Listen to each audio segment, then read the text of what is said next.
Hi and hello, this is Akshay. Welcome to my channel Exploring Life.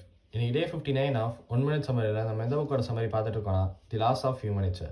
அந்த புக்கோட 7th law நம்ம பார்க்க போகிறோம். 7th law என்னன்னா soften people's resistance by their self opinion. இந்த லாவில் நம்ம ஆத்தர் எதை பற்றி சொல்கிறாருன்னா பீப்புள்ஸ் எப்படி இன்ஃப்ளூயன்ஸ் பண்ணுறது அப்படின்றதுக்கு ஒரு சில சஜஷன்ஸ் கொடுக்குறாரு. அது என்ன மாதிரி சஜஷன்ஸ்னால் அதில் மெயின் சஜஷன் என்னென்னா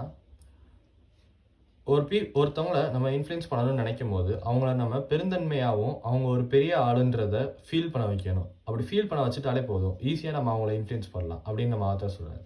அதே மாதிரி அவங்கக்கிட்ட இருந்து நம்ம நிறைய விஷயங்கள் தெரிஞ்சுக்கிற மாதிரி இருக்கணும், அட்வைஸ் வாங்கிக்கணும் அப்படின்ற மாதிரி இருக்கணும்னு சொல்கிறாரு. அப்புறம் அவங்க நம்மளுக்கு என்ன செஞ்சாங்கன்றதை நம்ம சொல்லி காட்டலாமே தவிர நம்ம அவங்களுக்கு என்ன செஞ்சுருக்கோன்றதை சொல்லி காட்டவே கூடாது. இது மூலயமா நம்ம ஈஸியாக ஒருத்தவங்களை இன்ஃப்ளூயன்ஸ் பண்ணலாம் அப்படின்னு நம்ம ஆத்தர் சொல்கிறார்.